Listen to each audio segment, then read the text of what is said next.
क्या bank Nifty ने corrective wave ए को पूरा किया है और अब करेक्टिव वेव बी में नीचे की ओर बढ़ रहा है? क्या इस समय करेक्टिव राइज को ध्यान से पहचाने और सही समय पर शॉर्ट पोजीशन बनाना चाहिए? क्या ट्रेलिंग स्टॉप लॉस का पालन कर आप रिस्क को कम कर सकते हैं और निचले लेवल पर प्रॉफिट बुक कर सकते हैं? नमस्कार दोस्तों, स्वागत है आपका डॉक्टर संजय वेब के यूट्यूब चैनल में। दोस्तों, आज मैं doctor Sanjay Sinha, technical analyst working on new web since last 28 years. Start करने से पहले मैं समझता हूं कि आप लोग निश्चित रूप से डिस्क्लेमर को अच्छे से देखकर पढ़कर समझ लिए होंगे। इस चैनल पर दिए गए सभी कंटेंट एजुकेशनल पर्पस से बनाए गए हैं और इसका उद्देश्य किसी भी प्रकार की एडवाइस या रिकमेंडेशन करना नहीं है। हम सेबी रजिस्टर्ड फिनेंशियल एडवाइजर नहीं है, इसलिए हम आपको स्ट्रिक्टली सलाह देते हैं कि अपने प्रोफेशनल के कंसल्टेशन के बिना आप कोई भी डिसीजन, फिनेंशियल इन्वेस्टमेंट, ट्रेडिंग या कुछ भी ना करें। कुछ भी प्रॉफिट या लॉस होता है तो उसके लिए रिस्पॉन्सिबल आप खुद होंगे। बैंक निफ्टी ने हाल ही में करेक्टिव वेव ए को पूरा किया है और अब करेक्टिव वेव बी में नीचे की ओर बढ़ रहा है। इस समय हमारे पास करेक्टिव राइज को ध्यान से पहचानने और सही समय पर शॉर्ट पोजीशन बनाना चाहिए। ट्रेलिंग स्टॉप लॉस का पालन करना न भूलें ताकि आप रिस्क को कम कर सकें और निचले लेवल पर प्रॉफिट बुक कर सकें। याद रखें, सही धैर्य और अनुशासन ही आपकी सफलता की कुंजी है।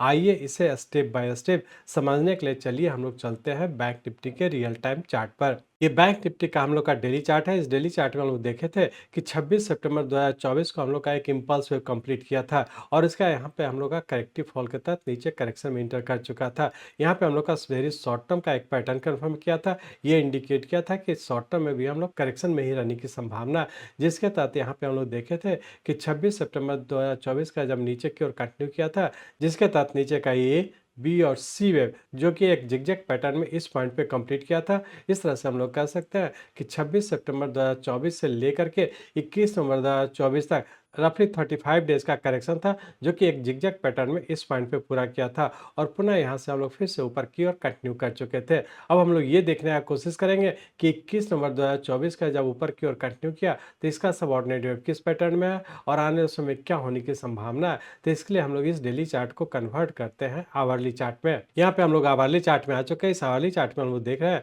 21 नवंबर 2024 को हम लोग का एक शॉर्ट टर्म का करेक्टिव फॉल जिगजैग पैटर्न में इस पॉइंट पे पूरा किया था और यहाँ से पुनः हम लोग का फिर से ऊपर कंटिन्यू हो चुका था।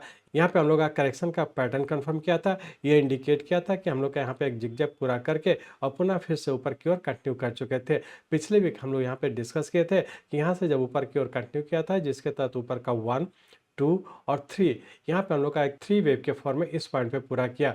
लेकिन यहाँ पे हम लोग जैसा पिछले वीक देखे थे कि यहाँ पे हम लोग का एक 4th और 5th वेव के फॉर्म में ऊपर जाने की था, लेकिन यहाँ पर हम लोग का इस वेव को ऊपर ब्रेक नहीं कर पाया। तो हम लोग ये कह सकते हैं कि यहाँ पे हम लोग का जो ऊपर की ओर कंटिन्यू किया, ये 3 वेव के फॉर्म में ऊपर कंटिन्यू किया, जिसके तहत ऊपर का ए, बी और सी वेव इस पॉइंट पे पूरा करके और पुनः फिर से नीचे की ओर कंटिन्यू कर चुका, जिसके तहत हम लोग पुनः यहाँ पे देख पा रहे हैं कि नीचे का 1, 2 और 3 वेव यहाँ भी देखते हैं कि हो सकता है कि 3 वेव में इस पॉइंट पे कहीं ना कहीं पूरा करके और फिर से एक रेंज बाउंड में ऊपर रहने की संभावना है, क्योंकि यहाँ पे हम लोग का पूरा ही करेक्टिव राइज हो चुका है। जिसके तहत हम लोग देखें कि जब ऊपर से जब नीचे की ओर कंटिन्यू किया था, ये भी हम लोग का 3 वेव में था और यहाँ से जब ऊपर की ओर कंटिन्यू किया तो ये भी हमारा 3 वेव में है और पुनः हम लोग फिर से एक 3 वेव में रहने की संभावना है। तो यहाँ पे हम लोग का पूरा ही एक कॉम्प्लेक्स करेक्शन में इंटर कर चुका था।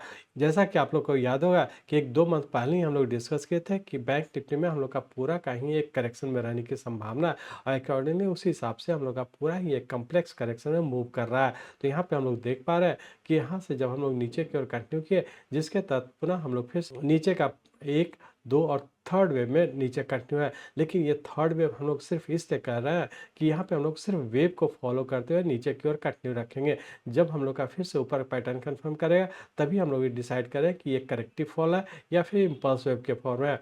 तो बेहतर है जब तक कि ऊपर का पैटर्न कंफर्म नहीं करता, हम लोग वेव को फॉलो करते हुए नीचे की ओर कंटिन्यू रखेंगे। इस तरह से हम लोग कह सकते हैं कि 21 नवंबर 2024 को जो एक जिगजैग पैटर्न का फॉर्मेशन नीचे कंप्लीट किया था, उसका जो राइज हुआ ये 3 वेव में है और पुनः हम लोग फिर से 3 वेव में ही नीचे रहने की संभावना, अकॉर्डिंगली उस हिसाब से ट्रेड करने का कोशिश करेंगे।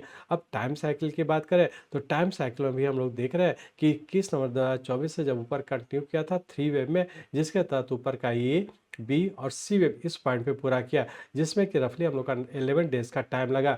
जबकि यहाँ से जब हम लोग नीचे की ओर कंटिन्यू कर रहे हैं, तो जिसके तहत हम लोग देख रहे हैं कि नीचे का ए, बी और सी वेव, इसमें भी हम लोग का रफली 11 डेज़ का टाइम बीत चुका है। तो बहुत ज़्यादा संभावना है कि यहाँ पे हम लोग का इंट्राडे का जो अपर स्टॉप लॉस दे रहा है, ये हम लोग का ब्रेक होने की संभावना और पुनः फिर से एक करेक्टिव राइज में रहने की संभावना। तो इस चीज़ को ध्यान में रख करके आगे की ओर कंटिन्यू रखेंगे। चूँकि यहाँ से जो राइज हुआ था, ये भी हम लोग का 11 डेज़ का था और यहाँ से जब हम लोग का फॉल हुआ है, तो ये भी हम लोग का रफली 11 डेज़ में पूरा होकर के और ऊपर करेक्टिव राइज में रहने की संभावना। तो बेहतर है ट्रेलिंग स्टॉप लॉस को फॉलो करते हुए नीचे की ओर कंटिन्यू रखेंगे। ट्रेलिंग स्टॉप लॉस की बात करें तो जैसा हम लोग देखे थे कि 21 नवंबर 2024 से जब ऊपर कंटिन्यू किए थे, जिसके तहत हम लोग का second trailing lower stop loss 51,700 का था, जो कि इस वीक में हम लोग का second trailing lower stop loss 51,700 नीचे का ब्रेक कर चुका। तब हम लोग का अपर स्टॉप लॉस हो गया इस वीक के लिए हमारा 53,800 का। तो हम लोग ये कह सकते हैं कि 53,800 के अपर स्टॉप लॉस को ध्यान में रख करके जब भी ऊपर जाता है शॉर्ट करें और लोअर लेवल पर प्रॉफिट बुक करें। लेकिन यहाँ पे आप लोग देख पा रहे हैं कि यहाँ पे हम लोग का अपर स्टॉप लॉस बहुत बड़ा है, तो इस चीज़ को ध्यान रखेंगे। जैसा कि आप लोग जानते हैं कि यदि अपर स्टॉप लॉस बहुत बड़ा है, तो आप रिस्क रिवार्ड आपके फेवर में नहीं हो, तो बेहतर है कि जब भी करेक्टिव राइज में ऊपर जाता है और जब ऊपर जाने पर आपका रिस्क रिवार्ड रेशियो आपके फेवर में होगा, तभी शॉर्ट करें। जब तक कि आपका रिस्क रिवार्ड आपके फेवर में नहीं होता, किसी भी टाइम फ्रेम का शॉर्ट पोजीशन बनाने से बचेंगे। तो बेहतर है वीकली पॉइंट से अपर स्टॉप लॉस को फॉलो करें और रिस्क रिवार्ड जब आपके फेवर में हो तभी शॉर्ट करें और लोअर लेवल पर प्रॉफिट बुक करके एग्जिट होते रहने का कोशिश करेंगे। पूरे वीक की यदि बात करें तो पूरे वीक में रेंज बाउंड के तहत नीचे का 50,400 और ऊपर का 51,800 इसी रेंज बाउंड में रहने की संभावना है। लेकिन इस वीक के लिए हमारा ऊपर का स्टॉप लॉस है 53,800 का, जो कि स्टॉप लॉस बहुत बड़ा है। इस चीज़ को ध्यान में रख करके और टाइम को भी ध्यान रखेंगे। यदि हमारे यहाँ से करेक्टिव राइज के तहत 3 से 5 दिन का टाइम बीत जाता है और तब हम लोग के यहाँ पे जाता है, तभी हम लोग शॉर्ट करेंगे और लोअर लेवल पर प्रॉफिट बुक करके नीचे की ओर कंटिन्यू रखेंगे।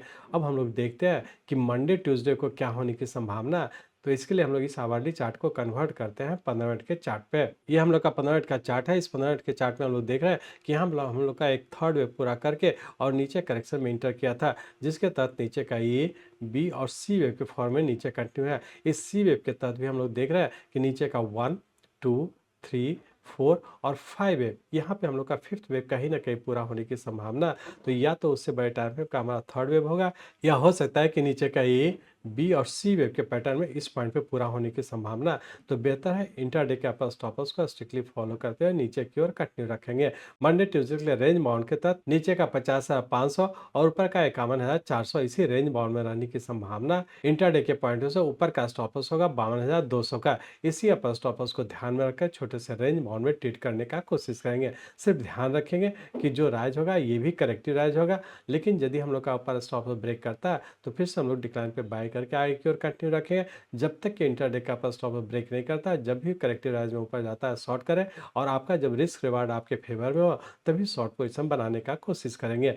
इस तरह से हम लोग कह सकते हैं कि बैंक निफ्टी एक करेक्टिव सी वे पूरा होने की संभावना और फिर से एक करेक्टिव राइज में रहने की संभावना। वीकली पॉइंट ऑफ से हम लोग का नीचे का second trailing lower stop loss break हो चुका है, तो हम लोग का वीकली पॉइंट ऑफ से अपर स्टॉप लॉस को फॉलो करते हैं। जब भी करेक्टिव राइज में ऊपर जाता है तभी शॉर्ट करें और लोअर लेवल पर प्रॉफिट बुक करके एग्जिट होते रहने का कोशिश करेंगे। वेरी शॉर्ट टर्म की बात करें तो वेरी शॉर्ट टर्म में अभी हम लोग का एक रेंज बाउंड है और वो रेंज बाउंड हम लोग का ऊपर का ये वाला रेंज है, जबकि नीचे का हम लोग का ये रेंज है। तो हम लोग ये कह सकते हैं कि वेरी शॉर्ट टर्म और शॉर्ट टर्म में अभी हम लोग का एक रेंज बाउंड में मूव कर रहा है। तो ऊपर के लेवल पर यदि शॉर्ट करते हैं तो अपर स्टॉप लॉस को फॉलो करें, नीचे के लेवल पर यदि बाई करते हैं तो लोअर स्टॉप लॉस को फॉलो करते हैं हम लोग रेंज बाउंड में ट्रेड करने का कोशिश करेंगे। इस तरह से ध्यान रखेंगे कि आप जिस भी टाइम फ्रेम का ट्रेड करना चाहते हैं अकॉर्डिंगली उसी टाइम फ्रेम को फॉलो करते हैं आगे की ओर कंटिन्यू रखेंगे। थैंक यू दोस्तों, आपने वीडियो देखने के लिए समय निकाला। हर एक मूव पर अलर्ट रहना ट्रेडिंग का एक हिस्सा है और मेरा यही एम है कि मैं आपको हमेशा अप टू डेट और इन्फॉर्म रखूं। मिलते हैं अगले वीडियो में एक नए एनालिसिस के साथ। तब तक के ट्रेड सेफ, स्टे अलर्ट।